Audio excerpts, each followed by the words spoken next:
Ce matin, dans les grands titres de l'actualité, là, d'abord ce matin, en me rendant au bureau, au studio de CMA-TV, je remarquais que le prix à la pompe des différentes pétrolières ici, là, sur le boulevard Taché, sauf Proxy, avaient changé leur prix.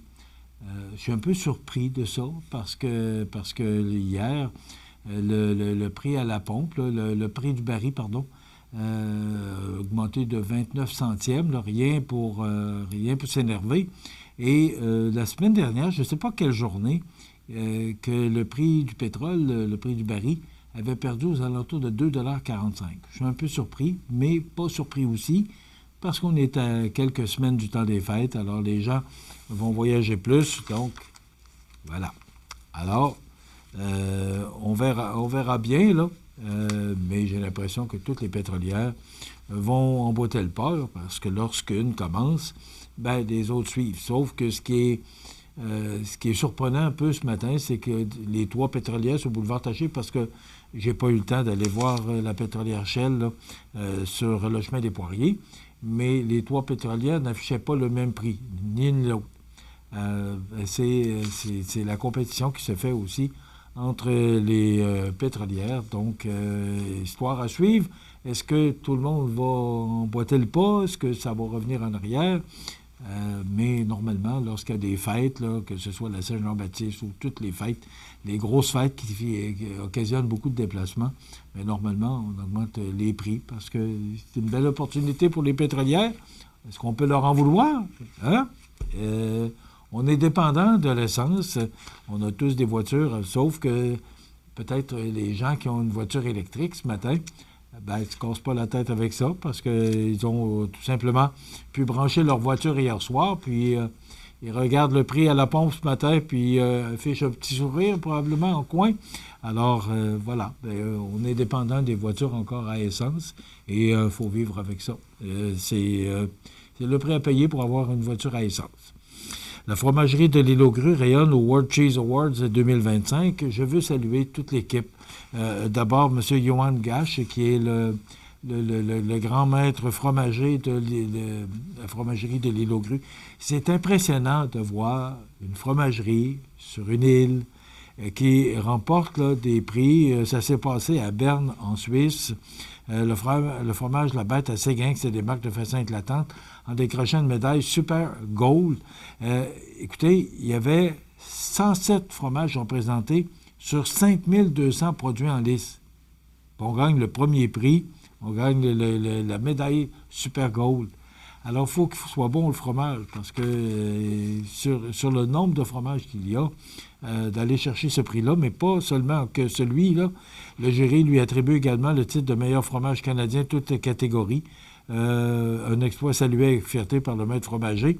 Le houblonneux de l'île, première médaille de bronze. La tome de Grosse-Île, une médaille d'argent. Le curé cuertier de l'île, une 3e médaille de bronze, consolidant la réputation de ce fromage. Donc, bravo, félicitations à M. Gash et à toute son équipe. On va probablement, je tente avec Mme Édith Rousseau, d'organiser une entrevue avec M. Gash qui nous explique un petit peu comment ça fonctionne. Est-ce qu'on arrive là, puis on arrive avec nos fromages? J'aimerais ça comprendre comment ça se passe. C'est quand même 107 produits sur 5200. Est-ce qu'il y a une présélection? Alors, ce serait intéressant. Donc, j'ai demandé à Édith Rousseau d'organiser une entrevue avec M. Gash qu'on devrait recevoir prochainement sur nos ondes. La Chambre de commerce Kamouraska-Lillet qui lance une autre fois cette année sa nouvelle édition, sa campagne d'achat local. Acheter ici, donner ici. C'est débuté depuis hier et ça se poursuit jusqu'au 19 décembre. C'est des certificats d'achat régional. La Chambre de commerce, c'est plus de 700 000 $ depuis 2003 que les gens ont acheté. Ils achètent les certificats cadeaux, le même principe qu'ici à Montmagny, là. Et là, c'est Kamouraska-Lillet. Donc, ils achètent ces certificats cadeaux qui peuvent être utilisés dans tous les commerces identifiés. Et en plus, il y a 11 municipalités là, qui affichent cette promotion. Donc, bravo pour cette belle initiative. On recevra Anne-Christine Charret mardi prochain qui viendra nous donner tous les détails de cette belle promotion avec la Chambre de commerce Kamouraska-Lillet. La bibliothèque Léopold-Morin de Cap-Saint-Ignace qui vient de franchir une nouvelle étape dans son engagement envers l'accessibilité et le bien-être collectif avec l'inauguration officielle de sa toute nouvelle salle sensorielle. C'est 6 000 $ qui ont été investis sur 100 000 $ qu'on a eu là, du programme fédéral. Alors, quand même, on a pu procéder aussi à cet argent. C'est un fonds d'accessibilité du gouvernement fédéral, voilà.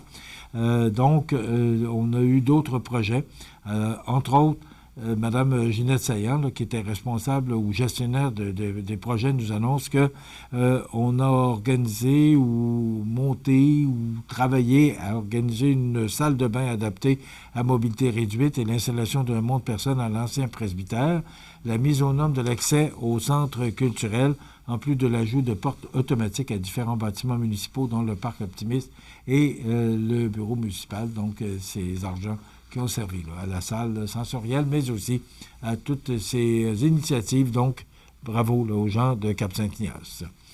Et le Club Richelieu, qui a souligné avec grande fierté l'hommage rendu à l'un de ses membres émérites, le lieutenant-colonel à la retraite André Terrien. Ça s'est passé à l'Assemblée nationale. M. Terrien a reçu la médaille de Mathieu Rivet, mais aussi a pu rencontrer le premier ministre Legault. Donc, une belle organisation, M. Terrien, qui a, entre autres, servi au sein du Royal 22e Régiment et a poursuivi une carrière marquante en Afrique, en Europe, à l'OTAN, ainsi qu'à l'ambassade du Canada en Belgique. Il a porté haut les valeurs de paix, de démocratie, de défense de la langue française. Il est demeuré, même après sa retraite, un allié important des anciens combattants et des militaires en mission. Donc, il a reçu la plus récente distinction, c'est la médaille du roi Charles III, qui témoigne une fois de plus d'une vie consacrée au service et à la solidarité. M. Rivet, qui a salué l'homme de cœur, un mentor, un patriote dont le parcours force l'admiration et mérite la reconnaissance de toute la nation. M. Terrien, qui aura 100 ans le 18 mai prochain. Bon, bien, M. Carney a obtenu un vote de confiance, fragilement, mais il l'a obtenu. Donc, l'issue du vote était extrêmement serrée. 170 députés, dont l'entièreté du caucus libéral, bien sûr, et la chef du Parti vert, Elisabeth May, qui avait annoncé ses couleurs hier après-midi, qui disait et qui mentionnait qu'elle allait voter pour le budget. Alors que 168 élus du Parti conservateur, du Bloc québécois et du NPD ont voté contre le budget.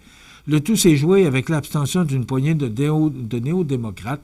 Deux d'entre eux, Gord Jones et Laurie Hydeout, si je le prononce bien, Hydeout, en tout cas, vous comprenez que ce sont deux députés du Parti néo-démocrate qui ont choisi de s'abstenir plutôt que d'ajouter leur poids dans la balance pour les opposants du budget. Donc, si ça avait été renversé, possiblement qu'on aurait été en élection là, pour le temps des fêtes.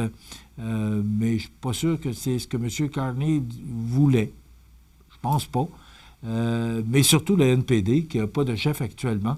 Donc, pas certain que le NPD voulait aller en élection. Et je ne suis pas sûr que les Canadiens voulaient en élection. C'est ce que ça coûte aussi une élection. Là. C'est 5 à 600 millions de dollars. Je pense qu'avec un déficit de 78 milliards, on n'a pas besoin de ça. Alors, un budget adopté avec un déficit de 78 milliards. Donc, on a utilisé là, l'information sous la plume de Raphaël Pirot du Journal de Québec. Une infirmière a reçu 282 000 en heures supplémentaires. Des professionnels en soins ont gagné près d'un demi-million de dollars. Mais moi, ce que je lis là-dedans, oui, là, c'est sûr, mais une infirmière clinicienne de Laval a gagné 477 214 $. C'est ce qu'on apprend sous la plume d'Éloïse Archambault l'an dernier, selon des documents transmis en vertu de la loi de l'accès à l'information. La rémunération de cet employé, dont l'identité est confidentielle, bien sûr, comprend 281 828 en heures supplémentaires. Elle les a travaillées, ces heures-là, soit près de 4 fois son salaire de base de 72 000. Donc, les heures, elle les a faites. Au total, 6 infirmières ont gagné plus de 400 000 $ et 27 ont empoché plus de 300 000 $ en 2024-2025. Donc, ce qu'on parle, on dit, ils ont fait des heures supplémentaires en temps tant et demi, puis tant d'eau, puis tant de ci, puis tant de ça. Là. En plus, ben, avec des primes, alors voilà. Mais moi, je dis toujours, ils ont fait ces heures-là. On a... qu'est-ce qu'on peut rajouter? C'est intéressant le titre, quand même. Mais quand on regarde le titre, oui, une infirmière a reçu 282 000 $. Mais elle a peut-être travaillé 7 jours pour le gagner. Elle les a quand même fait ou travaillé ces heures-là. Donc, oui, on comprend, puis oui, ce sont de gros salaires, mais on dit d'un côté qu'on peut voir que ces gens-là ont tout de même travaillé les heures travaillées pour obtenir cette rémunération-là. On peut être pour ou contre. Là. Moi, je ne suis pas ni pour ni contre. Tout simplement, ça fait partie des grands titres de l'actualité de ce jour. Les 12 000 paniers de Noël seront insuffisants. C'est ce que Moisson au Québec affirme faire face. C'est un record de demande et je pense que Moisson au Québec ne sera pas le seul organisme à avoir des records fracassés avec le prix de l'alimentation et tout ce que ça coûte. Je vous parlais tout à l'heure d'augmentation du prix à la pompe. Tout coûte cher depuis quelque temps. Les tarifs douaniers, ça nous fait mal, ça dérange. Alors, j'ai l'impression que cette année, les paniers de Noël, que ce soit tant à Québec qu'à Montmagny ou dans d'autres régions, là, on va fracasser des records de demande. Et d'ailleurs, je pense que c'est terminé, je ne sais pas, là, mais je vous en parlais la semaine dernière. Si jamais vous vouliez avoir un panier de Noël, il faut communiquer avec l'hôtel de ville, mais je pense qu'il commence à se faire tard. Aussi, hier, on voyait dans l'actualité une auto qui a percuté le nouveau poste de police de la ville de Québec. C'est un véhicule qui a d'abord défoncé une clôture avant d'emboutir la façade de la centrale du boulevard Louis XIV. On dit que les dommages sont quand même considérables. C'est assez impressionnant de voir qu'un poste de police se fait percuter comme ça et on veut augmenter les mesures de sécurité et on comprend pourquoi. Donc, on va sûrement réentendre parler de cet événement qui s'est déroulé hier après-midi aux alentours de 14h10. Et M. Trump, qui n'a aucun problème avec des frappes au Mexique, on sait que ça brasse actuellement. Ça brasse avec le Venezuela. Là. Il doit parler à son homologue, M. Maduro, au cours des prochains jours, voire des prochaines semaines. Là. Mais est-ce que... Parce que, M. Trump veut mettre fin aux trafiquants de drogue et il parle qu'il n'y a aucun problème avec des frappes au Mexique. Histoire à suivre. Demain, chronique culturelle des Arts de la Seine et on reçoit Éric Gourde pour les infos de Bellechasse. C'est ce qu'on vous propose comme menu de cette émission du milieu de la semaine. Je vous souhaite donc de passer un excellent mardi. À demain.